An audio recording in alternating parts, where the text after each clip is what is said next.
मैं ये कहना चाह रहा हूँ कि सबसे बड़ा आज़ादी के बाद का कारखाना पेप्सिको का इंदौरा में आया, हमारी नीतियाँ और व्यवस्था परिवर्तन के कारण, आपके कारण नहीं आया। और मैं एक और बात बताना चाहता हूँ कि एक और बात कही है, मैं इसमें नहीं, एक और बात की कि कैसे 4 साल में अर्थव्यवस्था को पटड़ी पर लाएंगे और कैसे 10 साल में प्रदेश को। मैं इनकी बात का जवाब दे रहा हूँ, तो आप बैठे रहिए। कैसे 10 साल में बैठे बैठे बोलने का जवाब। मेरा अध्यक्ष महोदय, मैं ये चीज़ आपको बार बार कहना चाहता हूँ, इस साल हम अपनी अर्थव्यवस्था को 20% पटड़ी पर लाने में सफल हुए। ये व्यवस्था परिवर्तन के कारण ही हुआ है। और अगले 4 साल में हम अपनी अर्थव्यवस्था को 2027 इस सभा का 2027 में हम अपनी अर्थव्यवस्था को पटड़ी पर लाएंगे और अगले 10 साल में हिमाचल प्रदेश को हिंदुस्तान का सबसे समृद्धशाली और अमीर राज्य बनाएंगे। आप हाथ जोड़ रहे थे, मैं बता रहा हूँ मैं उसका जवाब दे रहा हूँ। 2023-24 में हमने को आपके भारत सरकार के जो फाइनेंस डिपार्टमेंट है उसने हमारी लोन की लिमिट 6644 करोड़ रुपया फिक्स कर रखी है। आपने 1 साल में चुनावों से पहले 14,000 करोड़ रुपए का लोन लिया है। ये मैं आपको स्पष्ट कर देना चाहता हूँ। जो माइनिंग है, माइनिंग में कोई भी जगह का अगर लीज होती है, मुझे समझ नहीं आता कि माइनिंग से पहले ही उसमें कई सालों से 100 करोड़ रुपए का घोटाला हुआ है।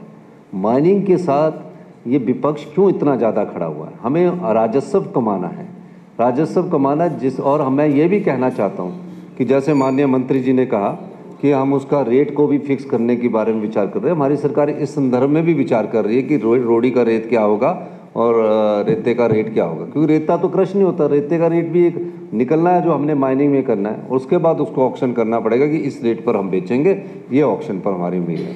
मैं एक और बात कहना चाहता हूँ कि बार बार ये बात कहते हैं कि माइनिंग वालों को नहीं करना। हम माइनिंग वालों के जो लीज है उस पर हमारा विचार है कि हम स्टैंप ड्यूटी लें, स्टैंप की चोरी ना हो।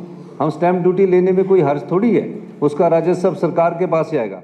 हमारी सरकार जितने भी सरकारी कर्मचारी है, अधिकारी है, उनकी ओल्ड पेंशन स्कीम के प्रति हमेशा से गंभीर रही है और इसीलिए हमने पहली कैबिनेट में जो हमने पहली गारंटी दी थी, जितने भी हमारे सरकारी कर्मचारी थे, जितने भी सरकारी अधिकारी थे, आर्थिक बदहाली के बाद भी, आर्थिक तंगी के बाद भी हमने अपने सरकारी कर्मचारियों को ओल्ड पेंशन स्कीम दी और निश्चित तौर पर जिस बेचारे को 2750 रुपये मिलते थे उसको 27,000 रुपया मिल रहा है और तकरीबन 500 लोगों को हमारी ओल्ड पेंशन स्कीम का लाभ मिल रहा है।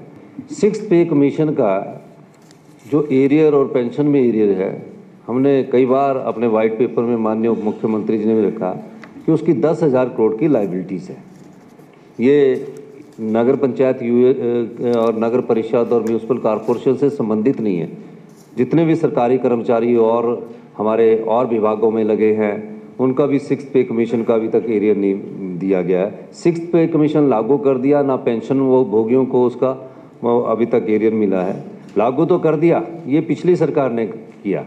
अब हम व्यवस्था में सुधार कर रहे हैं, धीरे धीरे इस व्यवस्था को सुधरने में समय लगेगा और 1-2 साल में धरातल पर जब व्यवस्था आएगी इस एरियर का हम प्रावधान कर देंगे। धन्यवाद।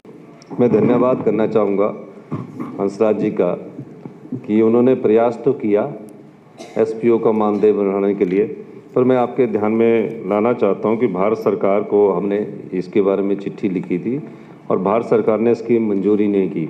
लेकिन ये जब गए होंगे, इन्होंने अपनी कोई चिट्ठी दी होगी, तो 3, 4, 5 को मेरा दिल्ली जाने का गृह मंत्री जी से भी कार्यक्रम है, तो अगर आप चाहेंगे तो अपने विधायक दल को साथ लेकर चले और आपदा प्रभावितों के लिए भी हमारा जो पोस्ट डिजास्टर उसमें करेंगे।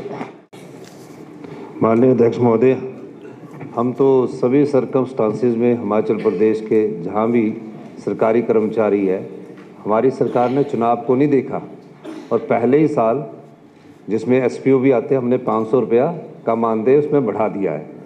जैसे ही जो पिछली सरकार की दी हुई आर्थिक बदहाली है उससे जैसे ही हम उभरेंगे ना और आत्मनिर्भर हिमाचल की तरफ बढ़ेंगे, तो निश्चित तौर पर इन जो SPO है, जो बेचारे हमारे काम कर रहे हैं, उस पर ध्यान दिया जाएगा।